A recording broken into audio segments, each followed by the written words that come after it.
Welcome back. David Heurtel with you on this Thursday morning. Well, as discussed, there's a new bill on the table, and it could put tenants in a very vulnerable position. Bill 31, if passed, will allow homeowners to more easily refuse a lease transfer request from their tenants. Lease transfers are often used by tenants to limit rent increases. A landlord whose tenant requests such a transfer can simply terminate it because of the right. Now only a serious person is required to refuse a transfer. To join us is Manuel Johnson, a tenants' rights lawyer. Manuel, thank you for joining us. Yes, well, thank you for the invitation. So tell me more about Bill 31. We're hearing about the lease transfer section, but what about other highlights or lowlights of the bill? Well, the bill has been presented as by the minister as a way to balance rights between tenants and landlords. And what she has claimed is that what she's giving to tenants with this bill are measures to prevent bad faith evictions, for example.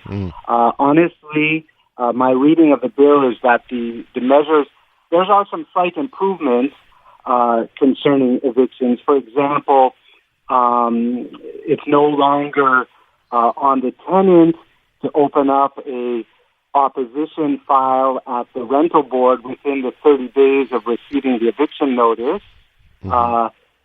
If the bill passes, it will now be up to the landlord to ask the tribunal for authorization for the eviction. We're talking about evictions for substantial enlargements or changing the what we call the affectation of the dwelling, going from residential to commercial use. In my view, this doesn't really solve the problem. It does.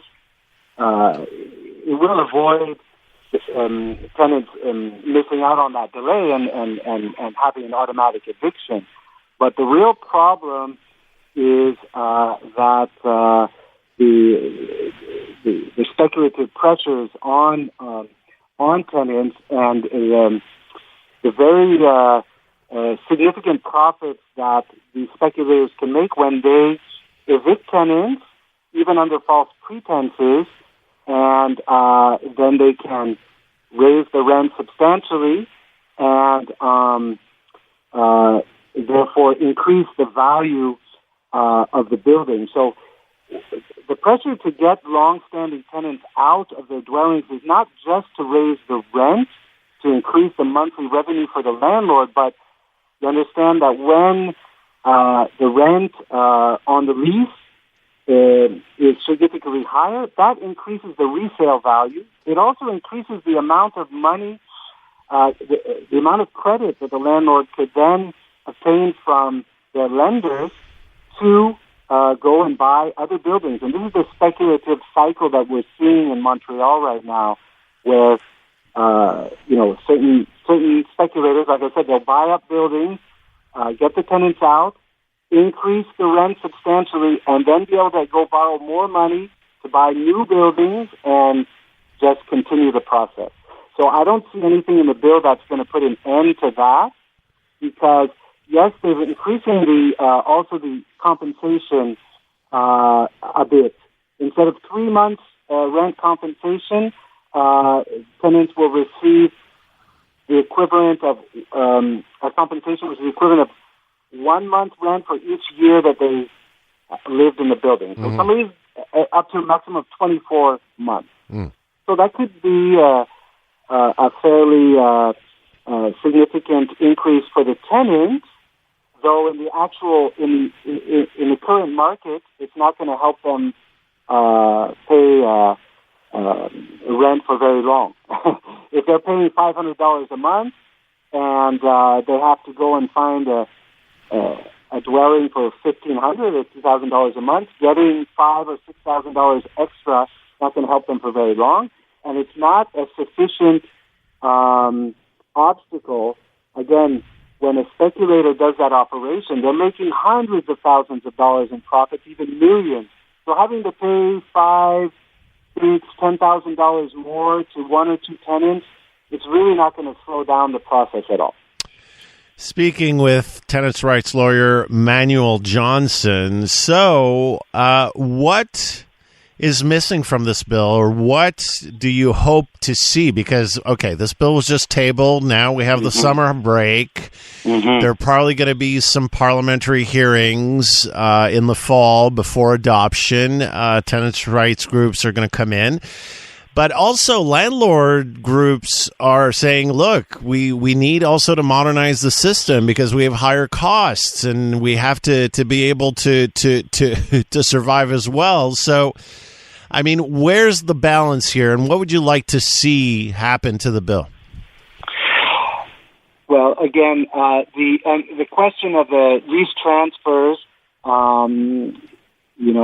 there's even economic experts are going to say that's not what's stopping people from building new rental housing.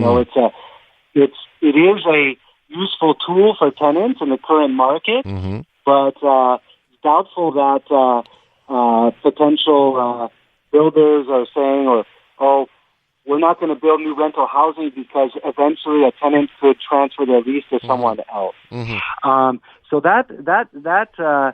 the minister has said that she wants to put that measure to encourage the construction of rental housing, and I don't think there's a rational link between the measure and encouraging the construction of more housing.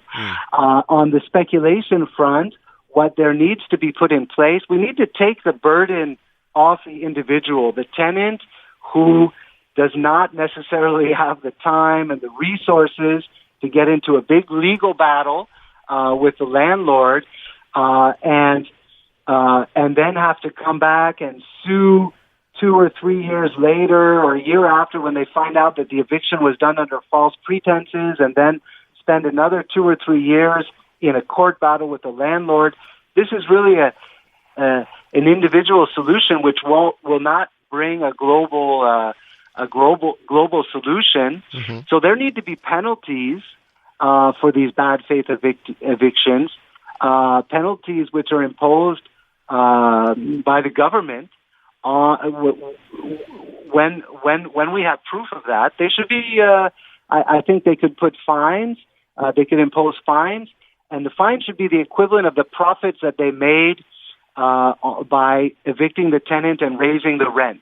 So there's an economic calculation that could be made. It needs to be dissuasive, so that's what's going to make speculators think twice before doing a bad faith eviction. Not the possibility that an isolated tenant might sue them and might win $20,000 or $30,000. Again, that's not going to cancel their hundreds of thousands of dollars of profit. It should be that those hundreds of thousands of dollars of profits that we're making, or millions, they should risk losing those profits. That way they'll think twice, and they'll only do the evictions when it's in good faith and they have a legitimate reason. We shouldn't be putting the burden on the individual. This is a collective responsibility. So I think measures like that should be in the bill. All right, Manuel. Manuel, I got to stop you there. I'm sure you have much more to say, but that's all the time I have. Thank you for your take. Appreciate your time this morning. Thank you for the invitation. Manuel Johnson is a tenants' rights lawyer. By the way, we have reached out to get the landlord side of the issue, and we hope to get someone on maybe tomorrow or even next week with Elias. And when we come back, I'll give you my take on this and also other news today. But first, let's check on your traffic from the CJD 800 Traffic Center. Here's Debbie Marsalis.